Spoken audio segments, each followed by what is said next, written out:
Hello नमस्कार दोस्तों, मैं बरखा शर्मा आपका डीलो जंक्शन में स्वागत करती हूं और हम कर रहे हैं बीएसए की सीरीज को करते करते आज हम पहुंच गए चैप्टर नंबर 5 पे। चैप्टर नंबर 5 किसकी बात करता है? दस्तावेजी साक्ष्य के विषय। दस्तावेजी साक्ष्य के विषय में बात की जा रही है। इससे पहले हम लोगों ने क्या क्या कर लिया है एक बार ओवरव्यू देख लेते हैं। सबसे पहले हम लोगों ने बीएनएस को यूट्यूब पे कंप्लीट कर रखा है। ठीक है, जिन लोगों ने न्यू क्रिमिनल लॉज में बीएनएस को नहीं देखा है वो लोग जाके देख सकते हैं। कंप्लीट लेक्चर सीरीज आपको यूट्यूब पे मिल जाएगी। इसके बाद साथ ही बीएनएसएस की सीरीज यूट्यूब पे अवेलेबल है। कंप्लीट 39 चैप्टर्स जो हैं वो हमने कंप्लीट किए हैं यूट्यूब के ऊपर। तो जिन लोगों ने सीरीज को नहीं देखा है वो लोग जाके देख सकते हैं। आप लोगों को क्या करना है, नए क्रिमिनल एक्ट है, एक्ट खोलना है, सामने लेक्चर को देखना है। जो चीज़ आपको इंपॉर्टेंट मार्क करवाई गई है वो आपको अपने एक्ट में इंपॉर्टेंट मार्क करनी है। ठीक है, इसके बाद हमने शुरू कर रखी है बीएसए की सीरीज। बीएसए की सीरीज को कंप्लीट करते करते आज हम पहुंच गए हैं चैप्टर 5 की तरफ। इसका मतलब हम चैप्टर 4 तक कंप्लीट करके आ चुके हैं। हमने ये पूरी सीरीज यूट्यूब पे कंप्लीट की है, तो आपको ये नहीं है कि कहाँ पे जाना है, कैसे देखना है, लेकिन इसकी जो आपको पीडीएफ डाउनलोड करनी है वो करनी है डीलो क्लासेस की ऐप से। डीलो क्लासेस की ऐप है, वहां से जाके आप इसकी पीडीएफ ले सकते हैं। ठीक है, बीएनएस की पीडीएफ मिल जाएगी, बीएनएसएस की पीडीएफ मिल जाएगी और साथ ही जो लेक्चर्स हमारे चैप्टर 4 तक हो चुके हैं इनकी पीडीएफ भी आपको कहाँ पे मिलेगी? डीलो क्लासेस की ऐप पर। साथ ही हमारा टेलीग्राम चैनल है वो भी डीलो क्लासेस के नाम से है, इसको कि आप ज्वाइन कर सकते हैं। हमारे पास जो भी इंपॉर्टेंट इन्फॉर्मेशन आती हैं हम वो वहाँ पे अपलोड कर देते हैं। ठीक है, जिससे कि आप भी अपडेट होते रहें कि भाई हाँ ये चीज़ अभी चल रही है, ये नोटिफिकेशन आया है। ठीक है, और कौन सा लेक्चर कब आ रहा है। और इसके लिए आपको क्या करना है, चैनल को करना है लाइक, शेयर और सब्सक्राइब। ठीक है, जिससे कि आपको पता चल जाएगा कि कौन सा लेक्चर कब आ रहा है, मिल जाएगी। ठीक है, अब हम फाइनली हमारा ये चैप्टर स्टार्ट कर लेते हैं। देखिए चैप्टर 5 जो है ना, इंडियन एविडेंस एक्ट का भी वही है जो हमारे बीएसए का है। बीएसए का मतलब भारतीय साक्ष्य अधिनियम। ठीक है, कब का एक्ट है? 2023 का। इंडियन एविडेंस एक्ट है वो है 1872 का। लेकिन चैप्टर 5 यहाँ पे भी वही बात करता है जो बीएसए में करता है। किस बारे में? दस्तावेजी साक्ष्य के विषय, यानी डॉक्यूमेंट के जो एविडेंस होते हैं, डॉक्यूमेंट्री जो एविडेंस होते हैं उनके विषय में बात की जा रही है। भाई किसी भी चीज को अगर हम प्रूफ करते हैं तो कैसे करते हैं? या तो करते हैं ओरल एविडेंस के द्वारा या फिर करते हैं डॉक्यूमेंट्री एविडेंस के द्वारा। डॉक्यूमेंट्री में आप जो इलेक्ट्रॉनिक जो होते हैं ना, इलेक्ट्रॉनिक और डिजिटल, इनको भी इंक्लूड कर सकते हो। ठीक है, तो ये वाली जो बातें हैं ये सारी हम देखेंगे चैप्टर 5 के अंतर्गत। चैप्टर 5 क्या है? अब बहुत बड़ा पार्ट कवर कर रहा है। देख रहे हैं आप 61 से लेके 90 सेक्शंस तक जा रहा है। वहाँ बीएसए में 56 से लेके 93 तक जा रहा है, तो एक बड़ा पार्ट कवर कर रहा है। हम इसको अच्छे से पढ़ेंगे, धीरे धीरे इसको करते हुए चलेंगे। ठीक है, समझने वाला पार्ट है, थोड़ा ध्यान से देखते हुए चलिएगा। ठीक है, सबसे पहले बात करते हैं हम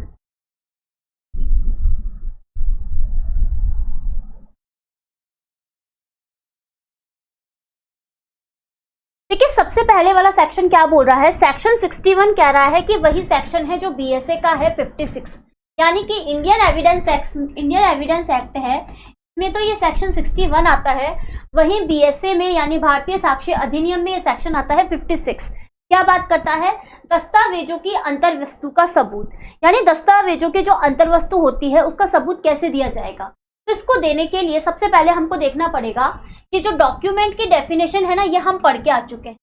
कहाँ पे पढ़ी? हमने 2D के अंदर, हमने याद भी किया था, आपको ध्यान हो तो 2D डॉक्यूमेंट। ठीक है, बीएसए ने बहुत अच्छा काम किया था। अल्फाबेटिकली ऑर्डर में हमको क्या करा है, डेफिनेशंस के नंबर दे रखे हैं, जैसे 2A 2B 2C ऐसे करके।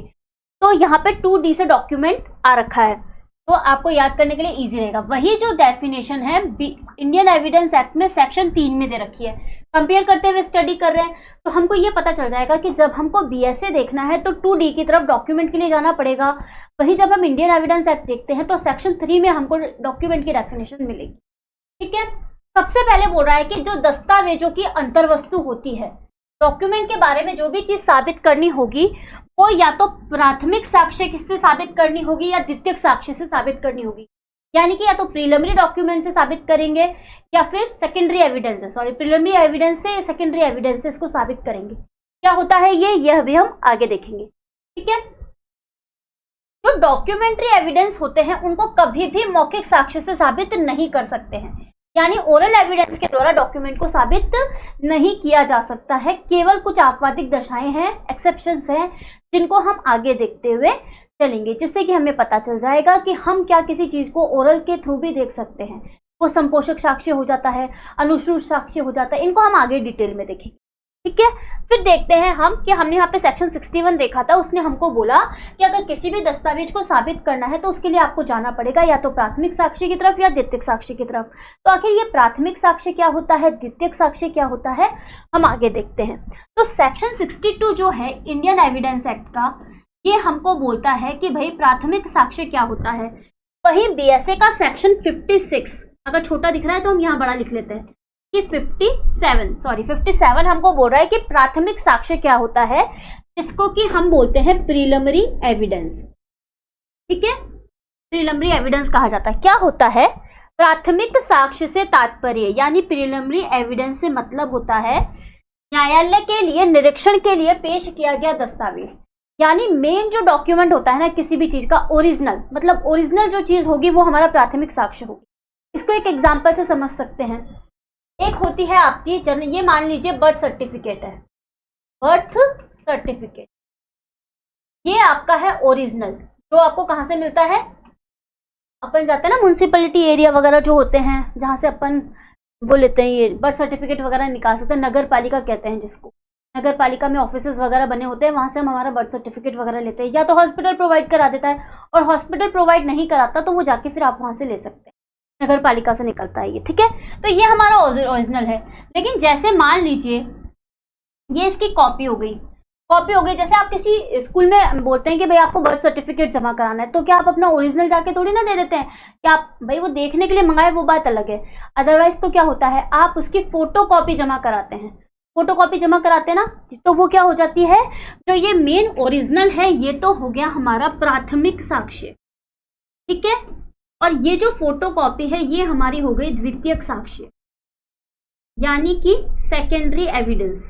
ये हमारा फर्स्ट और ये हमारा सेकेंड, यानी ये हमारा प्राइमरी एविडेंस हो गया और ये हमारा सेकेंडरी डेफिनेशन।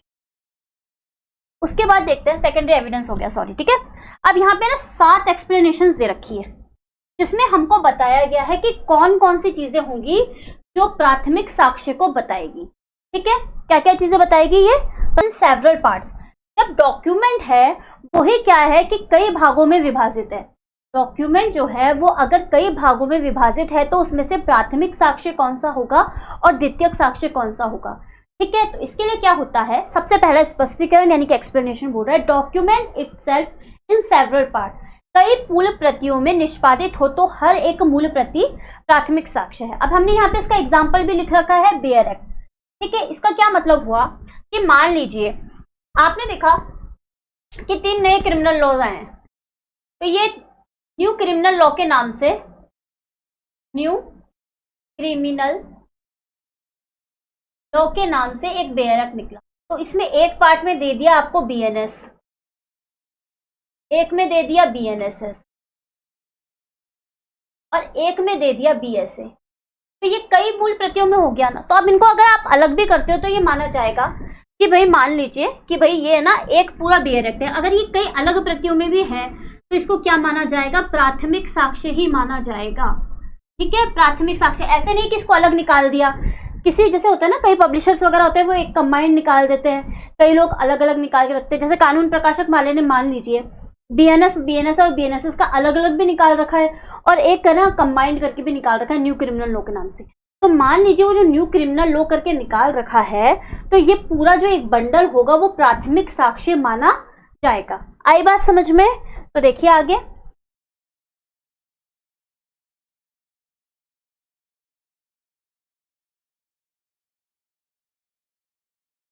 इसके बाद बोल रहा है कि भाई दस्तावेज प्रतिलेख में निष्पादित है तो प्रतिलेख उन पक्षकारों के विरुद्ध जिन्होंने उसका निष्पादन किया है प्राथमिक साक्ष्य है। दस्तावेज प्रतिलेख में है, मतलब लिखा हुआ है और निष्पादित है, एग्जीक्यूट हो रखा है। तो प्रतिलेख उन पक्षकारों के विरुद्ध जिसने उसका निष्पादन किया है क्या होगा, प्राथमिक साक्ष्य होगा।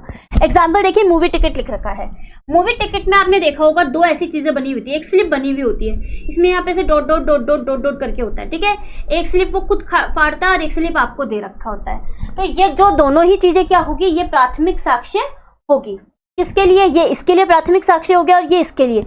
यानी कि मान लीजिए ये टिकट चेकर है, टिकट चेकर, और ये मैं मूवी देखने गई, ठीक है। तो ये मेरे लिए और ये इनके लिए क्या हो जाएगा, प्राथमिक साक्ष्य हो जाएगा, ठीक है।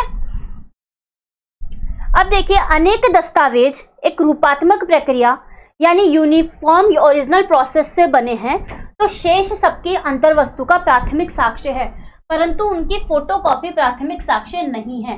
स्पष्टीकरण नंबर 3 क्या बोल रहा है हमको, अनेक दस्तावेज यानी कि कई डॉक्यूमेंट एक रूपात्मक प्रक्रिया से, मतलब एक तरीके से प्रिपेयर हुए हैं, यूनिफॉर्म ओरिजिनल प्रोसेस से बने हैं, तो शेष सब की अंतर्वस्तु का प्राथमिक साक्ष्य होगा, परंतु उसकी फोटोकॉपी।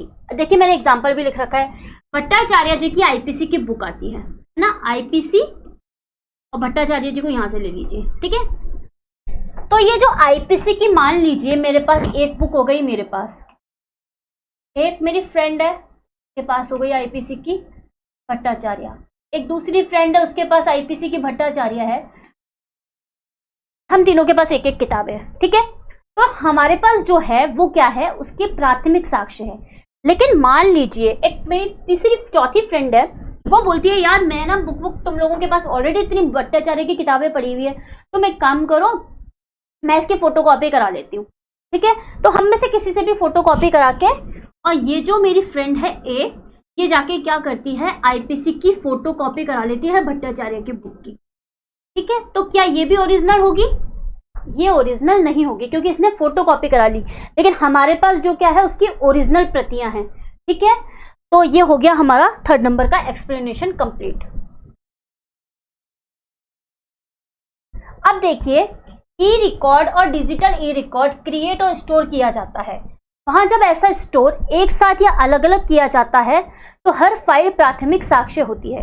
ई रिकॉर्ड किया गया यानी कि इलेक्ट्रॉनिक रिकॉर्ड किया गया या डिजिटल रूप से किया गया। आजकल आप देखते हैं कंप्यूटर से रिकॉर्ड हो जाती है, फाइलें वगैरह रिकॉर्ड हो जाती है, अपन मोबाइल से भी कर लेते हैं, आजकल टैबलेट वगैरह होते हैं। तो आपने कोई चीज़ ई रिकॉर्ड करी या फिर डिजिटल रिकॉर्ड करी, कोई चीज़ बनाई, उसको स्टोर किया।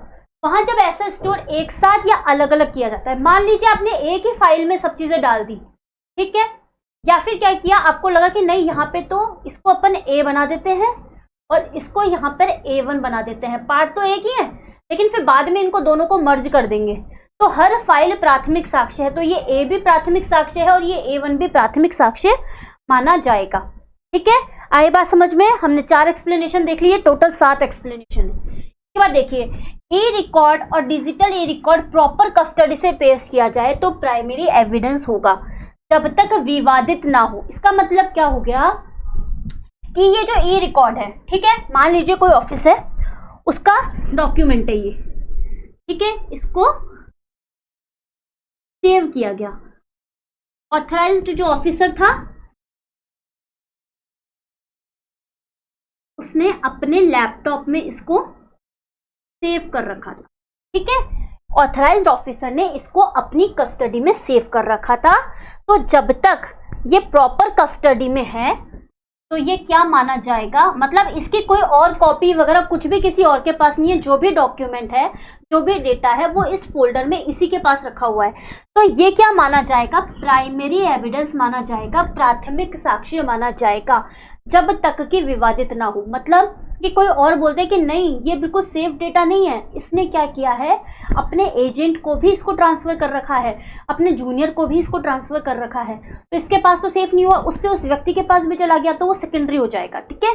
लेकिन जब तक ये इसके पास है, इसके लैपटॉप में है, कोई और नहीं देखता, केवल ये अपने ऑथराइजेशन में रखता है, तो ये प्राथमिक साक्ष्य माना जाएगा।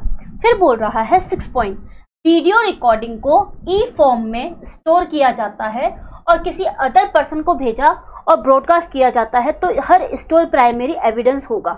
यानी आपने कोई वीडियो रिकॉर्डिंग करी, जैसे मान लीजिए मैं आपको अपने वीडियो रिकॉर्ड कर रही हूँ, ठीक है, वीडियो रिकॉर्ड करा, ई फॉर्म में स्टोर किया, मेरे जो लैपटॉप है उसके अंतर्गत ये स्टोर हो गया, स्टोर किया जाता है और किसी अदर पर्सन को भेजा, ठीक है, मैंने अपना वीडियो था वो मेरे उसको एडिटर को भेजा, ठीक है, एडिटर उसको एडिट वगैरह करने के हिसाब से उसको भेज दिया और ब्रॉडकास्ट किया जाता है, तो हर स्टोर प्राइमरी, और आप जाते हैं और हमारी डीलो क्लासेस की ऐप से ले लेते हैं, डीलो क्लासेस की ऐप से आप हमारा लेक्चर देखते हैं, तो ये जो लेक्चर माना जाएगा ये हमारा प्राइमरी एविडेंस माना जाएगा, ठीक है। प्राइमरी वो बुक वाली बात हो गई कि बुक थी, एक बुक थी, ठीक है, भट्टाचार्य की बुक थी, मेरे पास भी थी, मेरी फ्रेंड के पास भी थी, लेकिन जो मेन कॉपी थी वो वही मेरे पास भी उसका, लेकिन जो तीसरी फ्रेंड जिसने फोटो कॉपी कराई वो तो सेकेंडरी हो गई। तो यही बात ये है कि जब मेन डेटा था वो मेरे पास था, एडिटर करने के लिए मैंने मेरे एडिटर को दिया,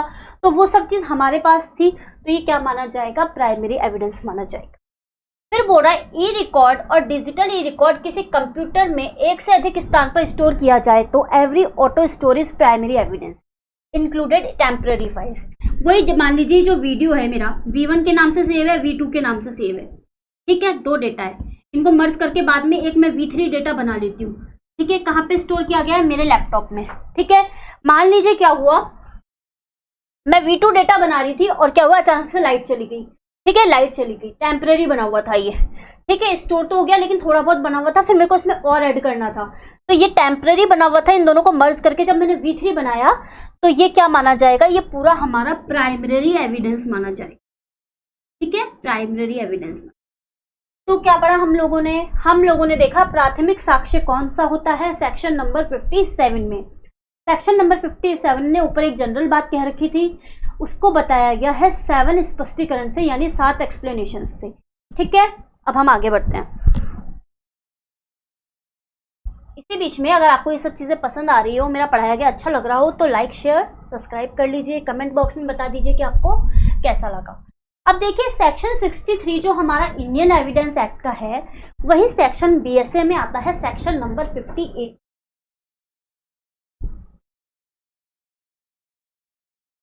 सेक्शन नंबर 58 आता है, वो भी क्या बात करता है, वो बात करता है हमारे सेकेंडरी एविडेंस की। तो सेकेंडरी एविडेंस में आते हैं टोटल 8 पॉइंट्स हियर।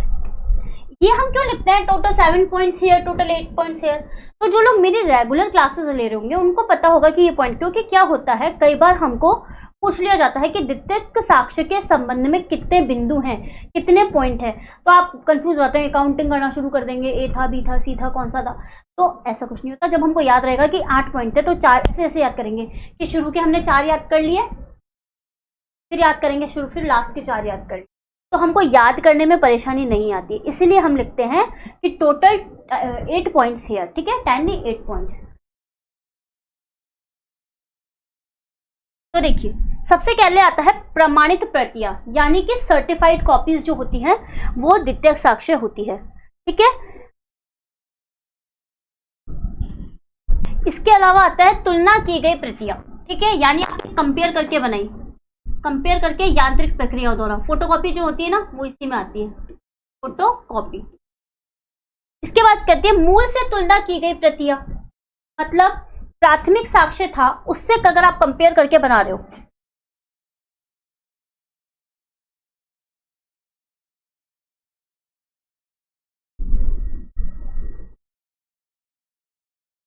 डॉक्यूमेंट के काउंटर पार्ट होते हैं, मतलब अलग अलग भाग, जैसे डॉक्यूमेंट है इसके 2 अलग भाग हो गए, तो वो बात कर रहा है। तो जिन्होंने एग्जीक्यूट नहीं किया उनके खिलाफ तो ये सेकेंडरी एविडेंस हो जाते हैं, और जिन्होंने एग्जीक्यूट किया उनके खिलाफ क्या हो जाते हैं, प्राइमरी एविडेंस हो जाते हैं, ठीक है। 2 भाग होते हैं जिनको अलग किया जा सकता है, ठीक है, तो ये इनके लिए प्राइमरी एविडेंस हो सकेगा, ठीक है। कौन सा था, मूवी टिकट वाला देख लो आप, किसको अलग किया जा सकता है ना, ये, और यही वाली डिटेल मान लीजिए यहाँ पे भी लिखी गई है, इनको अलग किया जा सकता है ना, वो चीज। फिर इसके बाद बोला किसी डॉक्यूमेंट के बारे में जिस व्यक्ति ने उसको स्वयं देखा है, ओरल स्टेटमेंट। मान लीजिए कोई व्यक्ति है, अकाउंट रखता है, ठीक है, डेली बेसिस पे अकाउंट रखता है, वहां जहाँ पे अकाउंटेंट है, ठीक है, अकाउंटेंट है वो, और उसने जॉब छोड़ दी, ठीक है, जॉब छोड़ दी, तो इसने बोला कि भाई मैंने तो 6 महीने पहले जॉब छोड़ दी, तो वो बोलेंगे क्या आपने 6 महीने पहले जॉब छोड़ी थी, तो उसके जो 6 महीने पहले आपने जॉब छोड़ी उससे जस्ट 1 महीने पहले का डेटा क्या आपको याद है कि आपने कहाँ पे रखा है?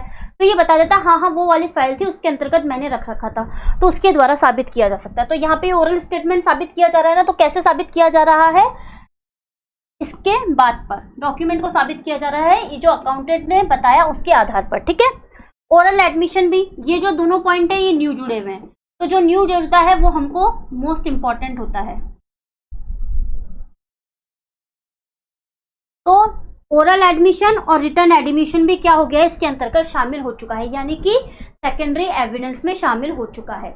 ऐसे व्यक्ति का एविडेंस जिसने डॉक्यूमेंट की जांच की है, ठीक है, क्या किया है? डॉक्यूमेंट को देखा है, जो डॉक्यूमेंट की जांच करने में एक्सपर्ट है, ठीक है। पोस्टमार्टम रिपोर्ट हो गई, ये पोस्टमार्टम रिपोर्ट है, ठीक है। पोस्टमार्टम हुआ, उसकी एक रिपोर्ट तैयार हुई, रिपोर्ट चेक की गई, उसके बाद साइन की जाती है ना, ठीक है। तो जिसने ये जांच की और ये जांच करने में एक्सपर्ट है, तो एक्सपर्ट कौन होगा? पोस्टमार्टम की जांच कौन करेगा? डॉक्टर करेगा। तो डॉक्टर ने जांच की, तो जिसने मूल की प्रॉपर जांच की है, जिसमें कई डॉक्यूमेंट है, मान लीजिए 2-3 पेज का पोस्टमार्टम रिपोर्ट थी, 2 से 3 पेज, तो इसने हर की जब जांच की, इंक्वायरी करी, तो जो इसने जांच की वो क्या होगा हमारे लिए?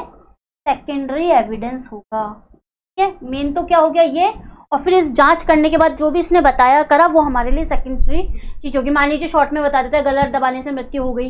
अब ये सांप वाला केस ले लीजिए कि एक वाइफ क्या करती है, अपने हस्बैंड को बॉयफ्रेंड के संग मिलकर मार देती है, मार दिया उसने और सबको कह दिया, और सांप लाके उसके बेड के पास में रख देती है। वो लोगों को बता देती है कि भाई सांप के काटने से ही मर गया, लेकिन ऐसा नहीं था। जब उसकी पोस्टमार्टम की गई, उसका पोस्टमार्टम किया गया, तो उसमें साबित हुआ कि इसकी जहर से मृत्यु नहीं हुई है, बल्कि इसकी तो गला दबाने से मृत्यु हुई।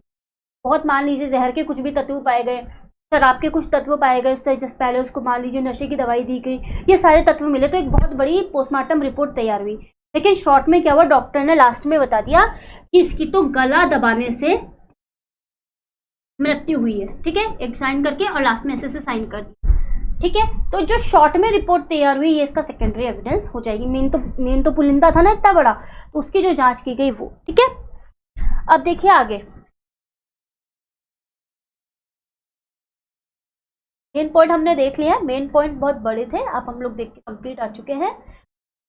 पे आगे की बात, तो ऐसे कह रहे हैं दस्तावेजों का प्राथमिक साक्ष्य के द्वारा साबित किया जाना। जो जितने भी डॉक्यूमेंट होंगे वो जनरली क्या साबित किया जाएंगे?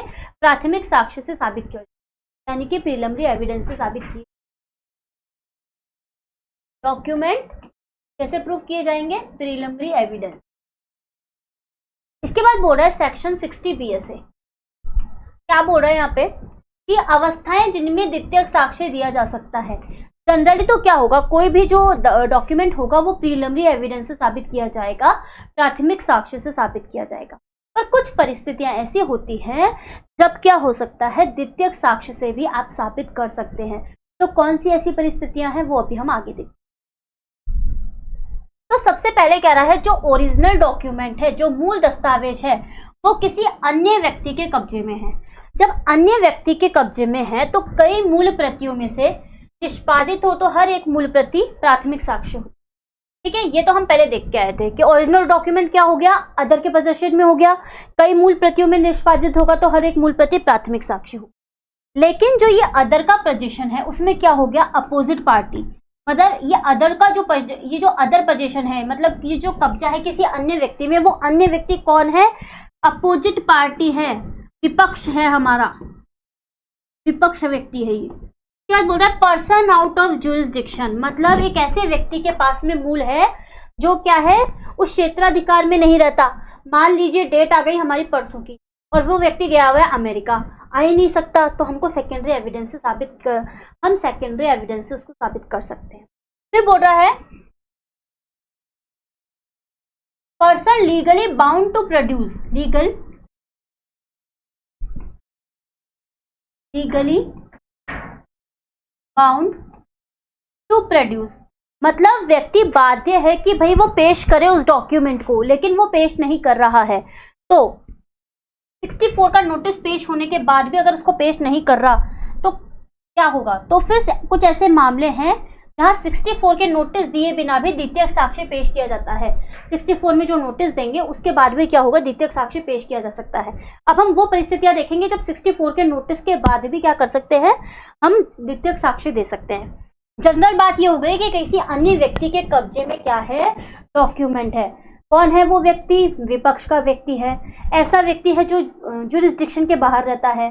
व्यक्ति लीगली बाउंड टू प्रोड्यूस है, मतलब उसको बाध्य किया गया है कि भाई तुमको डॉक्यूमेंट को पेश करना होगा, पर वो 64 में नोटिस दिया जाता है। उस 64 के नोटिस के बाद भी अगर डॉक्यूमेंट पेश नहीं कर रहा तो द्वितीयक साक्ष्य दिया जाएगा। अब 64 के नोटिस के में कौन कौन सी परिस्थितियां हैं वो देखते हैं, ठीक है।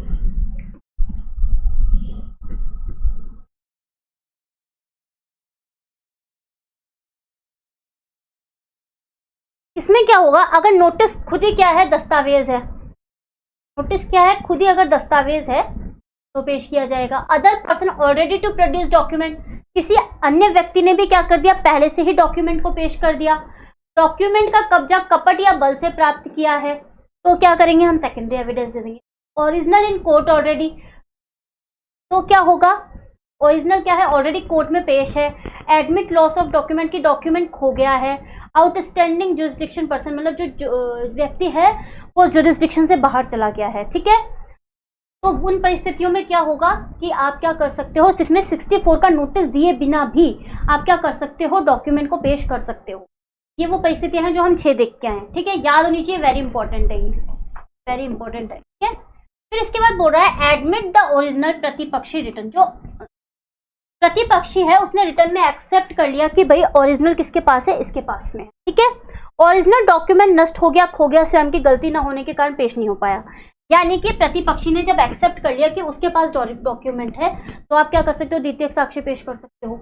ओरिजिनल डॉक्यूमेंट आपका नष्ट हो गया, मान लीजिए कि आपका बर्थ सर्टिफिकेट था, ये क्या हो गया, खराब हो गया, मतलब मिल गया, नष्ट हो गया, खराब हो गया, और आपके पास अगर इसकी फोटोकॉपी पड़ी है तो अब आप नया बनवाओगे, जब बनवाओगे लेकिन मान लीजिए आपको अर्जेंट में पेश करना है तो आप क्या करोगे, वेट करते रहोगे कि 1 महीने बाद बर्थ सर्टिफिकेट आएगा जब हम देंगे, मान लीजिए डेट निकल रही है आपकी, तो आप क्या करोगे, वहाँ फोटोकॉपी पेश कर दोगे और कहोगे कि भाई जैसे हमारा ओरिजिनल आएगा हम आपको दे देंगे, ठीक है। फिर बोला नॉट इजीली मूवेबल, आसानी से स्थानांतरित नहीं किया जा सकता। आपने देखा होगा, आप कई बार महल वहल में जाते हैं, वहां पे मान लीजिए कोई बात लिखी, एक व्यक्ति मर रहा है, उसने मरने से पहले यहाँ पे लिख दिया कि मेरा कत्ल बी नामक व्यक्ति ने किया है,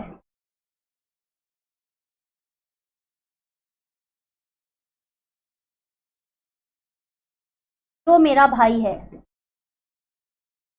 ठीक है, इसने दीवार पे लिख दिया। तो अब दीवार को उठा के आप थोड़ी ना लेके जा सकते हो कि दीवार को उठा के, या तो फोटो खींचोगे, उसका प्रिंट निकालोगे, फिर कोर्ट के सामने पेश।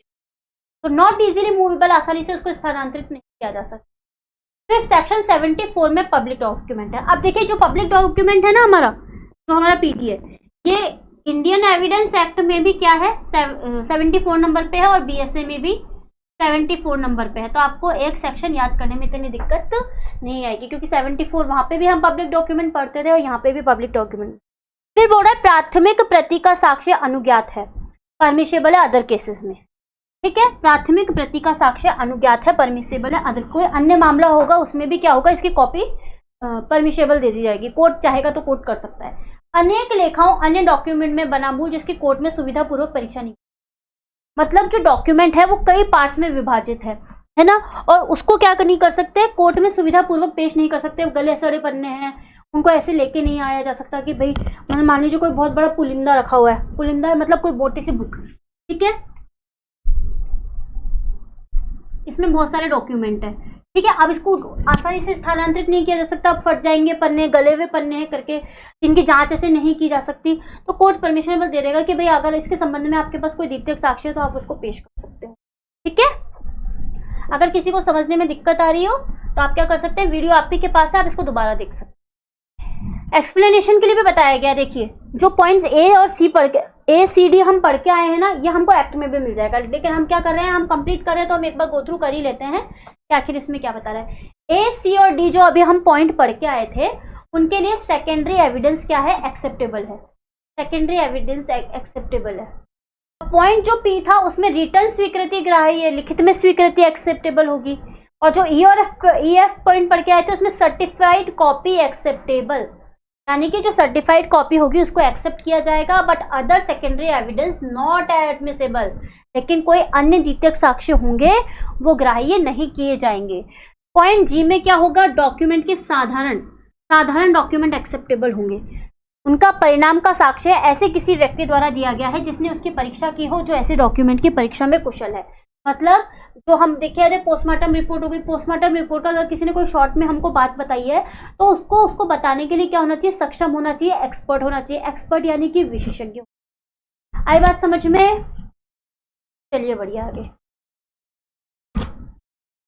सेक्शन 61 बोल रहा है इलेक्ट्रॉनिक डिजिटल रिकॉर्ड। तो ई डिजिटल रिकॉर्ड साक्ष्य में मेन बातें हम पढ़ के आ चुके हैं, जो हमारे लिए इंपॉर्टेंट पार्ट थी, बड़ा पार्ट कवर करी थी, वो हमने देख लिया। अब हम इसको देखते हैं, 73 तक देखेंगे, पब्लिक डॉक्यूमेंट वगैरह हम लोग कल देखेंगे। अभी ये देखते हैं एक बार 61 कह रहा है कि ई इलेक्ट्रॉनिक डिजिटल रिकॉर्ड साक्ष्य में ऐसे ग्राह्य होंगे जैसे कि अदर रिकॉर्ड होते हैं। मतलब अदर रिकॉर्ड की जैसे इलेक्ट्रॉनिक और डिजिटल रिकॉर्ड्स को भी एक्सेप्ट किया जाएगा। फिर सेक्शन 62 बोल रहा है ई रिकॉर्ड से रिलेटेड साक्ष्य के बारे में विशेष उपन। तो ई रिकॉर्ड के जो नियम वगैरह है वो 63 के अकॉर्डिंग साबित किया जाएगा। तो इसका मतलब हो गया रीड विथ 63, यानी 62 को जब 62 को जब हम 63 के साथ में पढ़ेंगे तभी ये क्या माना जाएगा, कंप्लीट माना जाएगा। एक मिनट। फिर बोल रहा है 63 क्या होता है, वो भी हमारे सामने ही रखा हुआ है, हमको ज्यादा दूर जाने की जरूरत नहीं है। तो क्या बोल रहा है कि 62 की में जो बताया गया है पॉइंट, उसका जो प्रोसेस है वो हमको 63 में दे रखा है, जिसमें बताया गया है ई रिकॉर्ड की एडमिसिबिलिटी, यानी कि इसको कैसे एक्सेप्ट किया जाएगा, एज अ डॉक्यूमेंट एक्सेप्ट किया जाएगा। तो ई रिकॉर्ड में किसी भी सूचना को कंप्यूटर या किसी अन्य युक्ति में, अब ये अन्य युक्ति क्या आ गई, अन्य युक्ति हो गई कोई अन्य, जैसे कि पेन ड्राइव हो गई, टैबलेट वगैरह हो गया, मोबाइल में भी ट्रांसफर कर लेते हैं कई बार अपन अपने लैपटॉप से कंप्यूटर में ट्रांसफर कर लेते हैं, कंप्यूटर से मोबाइल, मोबाइल से लैपटॉप, या फिर कोई टैबलेट वगैरह उसमें ट्रांसफर कर लेते हैं। तो ये सब बता रहा है कि ई रिकॉर्ड में किसी सूचना को, मान लीजिए फोल्डर में मैंने कोई सूचना डाल रखी है, ठीक है, कि भाई मैं मेरा आरजेएस का कोर्स शीघ्र लॉन्च करने वाली हूँ, उसकी सारी डिटेल मैंने यहाँ डाल रखी है, ठीक है, तो उसको मैं किसी अन्य युक्ति में भी डाल सकती हूँ। मान लीजिए उससे मैं अपने लैपटॉप में ट्रांसफर कर सकती हूँ, मेरे मोबाइल में ट्रांसफर कर सकती हूँ, फिर मैं वहां से अपलोड कर सकती हूँ। डाली गई है, एक डॉक्यूमेंट माना जाएगा। तो ये जो फोल्डर है ये मेरा एक डॉक्यूमेंट माना जाएगा।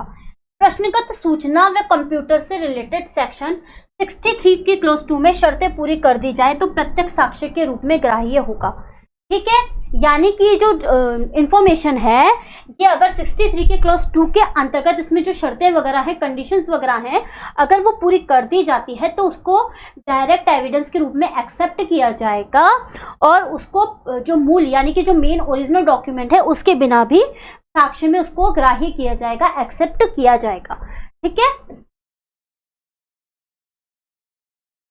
अब क्या बोल रहा है ये वाला पॉइंट देखिए, सूचना उस व्यक्ति द्वारा डाली गई हो जिसका कंप्यूटर पर डिवाइस पर लॉफुल कंट्रोल था। किसने डाली इस पे इंफॉर्मेशन कि भाई मैं आरजेएस का कोर्स लॉन्च करने वाली हूँ, ठीक है, ये इंफॉर्मेशन किसने डाली, इसका ऑथराइज्ड पर्सन कौन हो गया, मैं कौन, एडवोकेट बरखा शर्मा, ठीक है। प्लस रेगुलर ऑपरेशनल टाइम में यूज करती थी, मैं आती थी रेगुलर हमारे ऑफिस में और वहां पे बैठ के वीडियोस रिकॉर्ड करती थी, साथ ही मुझे जो भी इंफॉर्मेशन डालनी होती थी वो मैं डालती थी रेगुलर अपने लैपटॉप में या कंप्यूटर में, जो भी मेरा ऑफिस का कंप्यूटर था, ठीक है। उसके बाद सूचना सामान्य अनुक्रम में रेगुलर भरी जाती थी, मैं रेगुलर वहां पे आती थी कि मैं इसके बाद ये नेक्स्ट लेक्चर अपलोड करूंगी, इसके बाद मैं ये वाला काम करूंगी, इसके बाद मैं ये इन्फॉर्मेशन डालूंगी, ये पीडीएफ अपलोड करूंगी, ये सारे काम मैं रेगुलरली बेसिस पर करती थी। फिर उसके बाद है कंप्यूटर या डिवाइस सही तरीके से काम कर रही थी, भाई मेरा लैपटॉप बिल्कुल सही तरीके से काम कर रहा था, ये जो मेरा ऑफिस का जो पर्सनल कंप्यूटर था, पीसी था, वो बिल्कुल प्रॉपर यूज कर रहा था, सही था, किसी तरह की कोई प्रॉब्लम नहीं थी, लाइट वाइट का कोई इशू नहीं आया था, ये सारी बातें थी। उसके बाद सामान्य अनुक्रम में सूचना भरी जाती थी, मतलब वही रेगुलर मैं आती थी, काम करती थी, तो रेगुलर बेसिस पे मैं क्या करती थी, उसमें इन्फॉर्मेशन वगैरह डालती थी कि भाई ये काम मुझे करना है, ये अपलोड हो चुका है, ये इन्फॉर्मेशन मेरे को यूट्यूब पे अपलोड करनी है, ये इन्फॉर्मेशन मुझे ऐप में अपलोड करनी है, ये पीपीटी मुझे ऐप पे अपलोड करनी है, ये मेरे चैनल पे अपलोड करनी है, ये सब काम मैं रेगुलरली करती थी, ओके। फिर बोल रहा है ऑपरेशन के दौरान डिफरेंट कंप्यूटर यूज किए जाते हैं तो भी सिग्नल कंप्यूटर माना जाएगा। ठीक है, अब मान लीजिए आज मैं आई ऑफिस में आके आई अपने रूम में, ये मेरी टेबल थी, टेबल पे रखा था कंप्यूटर। मैं आती हूँ और मैं देखती हूँ कि सीपीयू हो गया खराब। ठीक है, कि मैं जो इन्फॉर्मेशन रेगुलर डालती, अब मेरे पास टाइम कम, फिर मैंने क्या किया, मेरे जस्ट पास में दूसरा सर का ऑफिस था, मैंने जाके उनका कंप्यूटर यूज कर लिया। ठीक है, यूज कर लिया और मैंने जो मेरे को इन्फॉर्मेशन वगैरह डालनी थी वो मैंने इसमें डाल दी कि मैं आज फिर मैं यहाँ से यहाँ पे ट्रांसफर भी तो कर सकती हूँ ना। तो ये जो कंप्यूटर में इन्फॉर्मेशन वगैरह डाली गई है वो सिंगल कंप्यूटर माना जाएगा। ठीक है, 63 का क्लॉज 4 बोल रहा है एज अ सर्टिफिकेट यूज किया जाएगा। कौन कौन सा यूज किया जाएगा? ई रिकॉर्ड की पहचान करना, जिससे उत्पादन किया गया है उस रीति का उल्लेख करना। यानी जो मेरा ये जो इलेक्ट्रॉनिक रिकॉर्ड है इसकी मैं पहचान करूंगी। मान लीजिए मैंने इसको A1 करके फोल्डर डाल रखा था, ठीक है, और A1 A2 ऐसे करके फोल्डर डाल रखा था, तो उसकी पहचान की जाएगी और उस रीति का उल्लेख करूंगी कि भाई मैंने किस तरीके से प्रोसेस किया था, कि भाई इस वाले फोल्डर पे बनाया था, या ये डॉक्यूमेंट था इस ड्राइव में डाला था, तो उसका पूरा उल्लेख करूंगी। फिर बोल रहा है कि ऐसी विशिष्टता देना जिससे पता चले कि संचार युक्ति द्वारा उत्पादन किया गया था। वो प्रोसेस बताऊंगी कि जिससे कि मैंने कंप्यूटर का यूज करके ऐसे ऐसे काम किया था। ठीक है, सेक्शन 63 के क्लॉज 2 सेक्शन की कंडीशन के संबंध में कोई मामला हो, ये जो 63 के कंडीशंस वगैरह दे रखी है ना, के संबंध में कोई मामला हो तो सर्टिफाइड साइन किया जाएगा। कौन व्यक्ति साइन करेगा? भार साधक व्यक्ति। कौन है इस वीडियो वगैरह बनाने के संबंध में भार साधक व्यक्ति? तो मैं यहाँ पे साइन कर दूंगी। ठीक है, आई बात समझ में? बहुत जनरल लैंग्वेज में समझाया गया है कि जिससे कि आपको प्रॉब्लम नहीं आए। फिर भी कोई प्रॉब्लम आ जाती है तो वीडियोस आपके पास रहते हैं, आप जाके उनको रिपीट करके देख सकते हैं। और अब हम बात करेंगे इनके पीडीएफ की, तो डीलो क्लासेस की ऐप से ले सकते हैं। और एक लाइक शेयर सब्सक्राइब कर दो, एक सुंदर सा बढ़िया सा कमेंट रख दो, तो मुझे भी पता चले कि भाई आप लोगों के लिए अगर इतनी मेहनत कर ही रही हूँ तो आप लोगों को कुछ समझ में भी आ रहा है या नहीं। फिर बोल रहा है सेक्शन 64 पेश करने की सूचना के बारे में नियम। फिर क्या बोल रहा है? Rules as to notice produce. Rules as to notice produce क्या दिए गए हैं इसके अंतर्गत? वही नियम है जो अभी हम थोड़ी देर पहले पढ़ के आए थे 64 के, कि भाई 64 का नोटिस देंगे, द्वितीयक साक्ष्य के संबंध में पढ़ के आए थे ना। हल्का सा बैक जाना है, अगर फिर भी आपको ये पूरा पॉइंट हम पढ़ के आ चुके हैं अभी जस्ट थोड़ी देर पहले। अगर आपको लगे कि हमको कंफ्यूजन हो रहा है तो थोड़ा सा पीछे जाके देख लें। ठीक है, फिर बोल रहा है 65 बोल रहा है अवस्थाएं जिनमें द्वितीयक साक्ष्य दिया जा सकता है। कौन कौन सी है? जिस व्यक्ति के बारे में अभिकथित है कि उसने पेश की गई दस्तावेज को हस्ताक्षर किया था या लिखा था, उस व्यक्ति के हस्ताक्षर और हस्तलेख को साबित कर चुका है। इसको आप हटा देंगे और यहाँ का पॉइंट मैं बताती हूँ आपको क्या है। व्यक्ति के बारे में कहा गया है कि उसने पेश की गई दस्तावेज को हस्ताक्षरित किया था। मान लो मेरे बारे में कहा जाता है कि ये जो डॉक्यूमेंट है ये मैंने लिखा था और हस्ताक्षरित किया था, तो उस व्यक्ति के हस्ताक्षर और हस्तलेखों को साबित किया जाना। तो मेरे जो हस्ताक्षर होंगे, मेरे जो साइन होंगे और मेरा जो लिखा हुआ होगा वो साबित करना होगा। कौन साबित करेगा? जो रेगुलरली जानता होगा कि ये मेरी राइटिंग है, ये मैं इस तरीके से साइन करती हूँ, वो व्यक्ति बता सकेगा कि हाँ ये मैडम के हस्ताक्षर हैं। ठीक है, अब डॉक्यूमेंट किसी व्यक्ति द्वारा साइन, रिटर्न, पार्टली, होली, तो हैंड राइटिंग से साबित करना होगा। मतलब जो हस्ताक्षर है और लेख है, यानी कि हस्ताक्षर और ये हो गया लेख, ये पार्टली यानी कि होली तो हो गया ये, और पार्टली हो गया ये भाग में, तो हैंड राइटिंग से साबित करना पड़ेगा। ठीक है, किससे साबित करना पड़ेगा? हैंड राइटिंग से। किसकी हैंड राइटिंग? भाई जो डॉक्यूमेंट बनाएगा, जो डॉक्यूमेंट लिखेगा उसको ही तो साबित करोगे ना।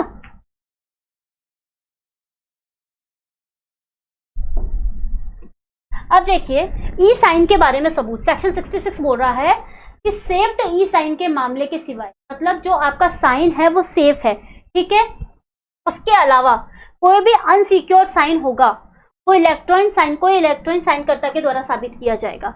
यानी कि आप जानते हैं कि भाई आपने जो साइन कर रखे हैं ये सिक्योर है, कोई और इसका गलत तरीके से उपयोग नहीं करेगा, तो जो इलेक्ट्रॉनिक साइन और इलेक्ट्रॉनिक रिकॉर्ड है उसको कौन साइन करेगा? जिसने कि उसको कौन से साबित करेगा? जिसने कि इलेक्ट्रॉनिक साइन को किया था। ठीक है, डिजिटल के बारे में बात की जाए। सेक्शन 67 बोल रहा है ऐसे दस्तावेज के निष्पादन का साबित किया जाना जिसका अनुप्रमाणित होना विधि द्वारा अपेक्षित है। देखिए यहाँ पे विधि के द्वारा अपेक्षित है, ये इंपॉर्टेंट पॉइंट है, इसको अभी एक नेक्स्ट पॉइंट के साथ कनेक्ट करूंगी जब देखना। अनुप्रमाणित का मतलब होता है अटेस्टेड होना। ठीक है, अटेस्टेड करवाते हैं, आपको कभी काम होता है तो आप जाते हैं ना कि भाई हम किसी डॉक्टर के पास में या फिर जैसे जिसकी गवर्नमेंट सर्विस होती है, गजेटेड ऑफिसर होता है, उससे आप साइन करवाते हैं, तो उसकी बात की जा रही है कि यदि किसी डॉक्यूमेंट का अटेस्टेड होना लॉ ने आवश्यक कर रखा हो। मान लीजिए आपने कोई फॉर्म भरा और फॉर्म भर के कहा गया कि भाई इसको अटेस्टेड करा के लेके आना, ठीक है, तो ऐसा डॉक्यूमेंट एविडेंस के रूप में तब तक यूज नहीं किया जाएगा। आपको कहा गया है कि भाई आप जब तक इस डॉक्यूमेंट को अटेस्ट करके नहीं लेके आओगे तब तक आप क्या नहीं कर पाओगे, उसको नहीं जमा करा पाओगे, तो वो प्रूफ ही नहीं माना जाएगा। जब तक वो अटेस्ट नहीं होगा तब तक वो प्रूफ नहीं माना जाएगा। जब तक कम से कम एक अनुप्रमाणक साक्षी, इंपॉर्टेंट लाइन है, अंडरलाइन कर लो बड़ी वाली, ऐसे वाली, क्योंकि ये कई बार आता है कितने अनुप्रमाणक साक्षी होने चाहिए, यानी कि अटेस्टेड जो विटनेस होंगे वो कितने होने चाहिए, तो उसका एग्जीक्यूशन साबित करने के लिए ना बुलाया गया हो, यानी कि कम से कम एक अनुप्रमाणक साक्षी को साबित करने के लिए बुलाया जाएगा कि ये भाई उसी ने अटेस्ट किया है। यदि अनुप्रमाणक साक्षी जीवित हो, कोर्ट के जुरिस्डिक्शन के अंदर आता हो, साक्ष्य देने के योग्य हो, यानी उस अटेस्टेड जिस व्यक्ति ने उस डॉक्यूमेंट को अटेस्ट किया है उसको तब साक्ष्य में बुलाएंगे। वो कम से कम एक होगा, उसका जीवित होना जरूरी है, उसका सक्षम होना जरूरी है, उसका क्षेत्राधिकार में होना जरूरी है, ठीक है। इसके बाद बोल रहा है इंडियन रजिस्ट्रेशन एक्ट 1908 में जो रजिस्टर्ड डॉक्यूमेंट का कोई प्रमाण हो गया, सर्टिफाइड एग्जीक्यूशन हो गया, उसको साबित करने के लिए प्रमाणकर्ता साक्षी बुलाने की आवश्यकता नहीं। यानी कि कोई आपने रजिस्ट्रेशन करवा रखा है इंडियन रजिस्ट्रेशन एक्ट 1908 में, ठीक है, तो उसको प्रमाणित करने के लिए, उसको निष्पादित करने के लिए किसी जो सर्टिफाइड ये अटेस्टेड वाला पर्सन था ना, इसको बुलाने की आवश्यकता नहीं होगी। लेकिन इसके अपवाद है। कौन से अपवाद हैं? विल हो गया, वसीयत होती है ना जो, या फिर ऐसा व्यक्ति जो निष्पादन करने से मना करे, तो फिर आपको अनुप्रमाणक साक्षी को बुलाना पड़ेगा, ठीक है।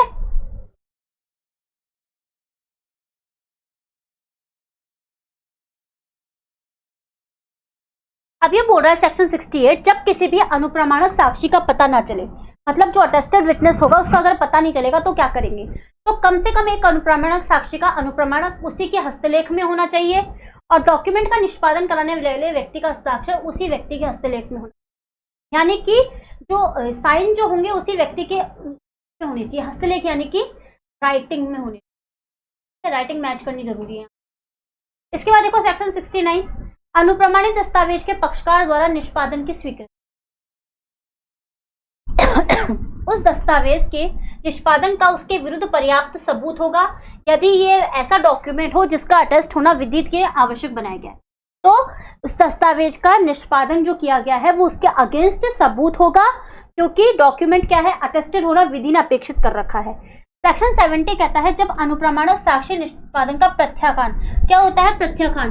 प्रत्याखान का मतलब होता है मना करना या फिर डिनाई करना। कई हिंदी वर्ड आते हैं खतरनाक वाले, लेकिन हम खतरनाक को क्या करेंगे, आसान। तो क्या करता है, अदर एविडेंस से प्रूफ किया जा सके। जहाँ पे हमारी जनरल करके बात हो सकती है तो वहाँ पे हम जनरली चलेंगे, हम बिना बात के वहाँ पे डिटेल डालने से मतलब नहीं होगा, ठीक है। जहाँ एक दो लाइन से काम, एक दो पॉइंट से काम चल सकता है, हम वही करेंगे। हमको बहुत ज्यादा सामान नहीं भरना, हमको कम सामान रखना, ठीक है।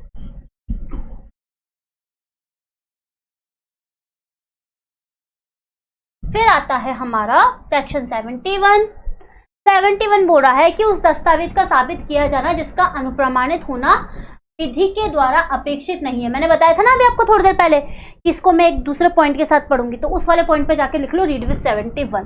तो क्या बोल रहा है, तो ऐसे प्रूफ किया जाएगा कि जैसे कि वो अटेस्टेड नहीं है, ठीक है। फिर सेक्शन 72 आता है। 72 बोल रहा है हस्ताक्षर या हस्तलेख की तुलना अन्य से जो स्वीकृत है या साबित है, तो किसी के साइन, राइटिंग, सील अगर प्रूफ करनी है, इनको यहाँ ब्रैकेट कर लो, किसी के हस्ताक्षर, लेख या कोई मुद्रा वगैरह हो गई, उनको अगर प्रूफ करना है, साबित करना हो, तो उसने अगर उसको पहले से कुछ लिखा था, साइन किया था या कोई सील वगैरह की थी, कोई लेख या हस्ताक्षर अगर साबित करेगा, तो चाहे वो अन्य किसी व्यक्ति के लिए पेश या साबित ना किया गया हो। इसका मतलब हो गया कि अगर किसी के साइन, हस्तलेख वगैरह को साबित करना है तो उस पहले साइन करना पड़ेगा कि ये उसी व्यक्ति के हैं।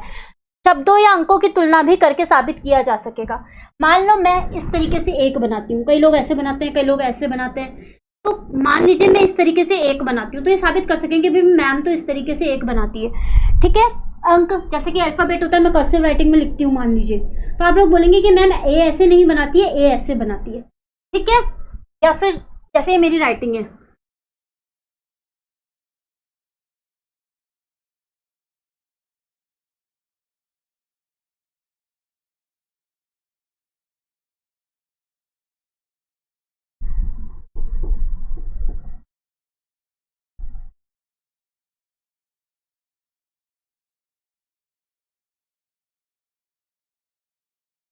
तो आप लोग क्या होंगे, मेरी राइटिंग से परिचित हो जाएंगे कि हाँ यार ये देखते हैं कि भाई मैम की राइटिंग है ये, तो ठीक है। मैम अंक कैसे लिखती है, मैम कर्सिव राइटिंग का यूज करती है। यह सेक्शन फिंगर इंप्रेशन को भी अप्लाई होगा, ठीक है।